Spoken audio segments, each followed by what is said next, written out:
বৰপেটা জিলাত জনীয় সমষ্টিৰ অন্তৰ্গত সাগৰা গাঁৱত বৰপেটা বিদ্যুৎ সংমণ্ডলে বিদ্যুৎ সৰবৰাহৰ নামত মৰণ ফান পতাৰ অভিযোগ উত্থাপন হৈছে।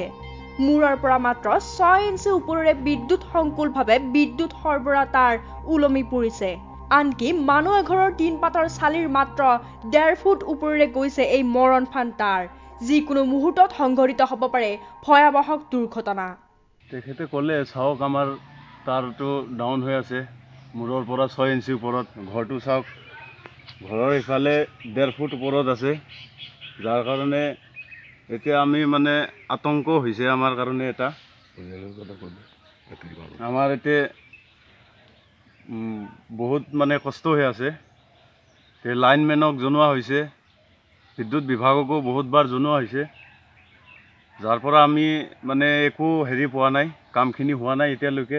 এখেত আছে আমাৰ খুৰা, এখেতে বহুতবাৰ জনাইছে, তথাপি কামখিনি মানে গুৰুত্ব দিয়া নাই।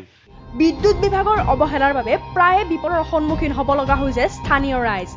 বিগত এবছৰ ধৰি স্থানীয় ৰাইজে অৱগত কৰাৰ পিছতো কাণ সাৰ নাই বিদ্যুৎ বিভাগৰ। কিয় সুদীৰ্ঘ এটা বছৰো কোনো ব্যৱস্থা গ্ৰহণ নকৰিলে এয়া বৰ্তমান সময়ত কোটিটকীয়া প্ৰশ্ন হৈ উঠিছে। স্থানীয় ৰাইজে এই সমস্যাৰ অতি শীঘ্ৰে সমাধানৰ আহ্বান জনায়, অন্যথা জংগী আন্দোলনৰ হুংকাৰ প্ৰদান কৰে। কলকাছাৰ পৰা নজমুল হক ৰিপৰ্ট, নৰ্থ ইষ্ট 7।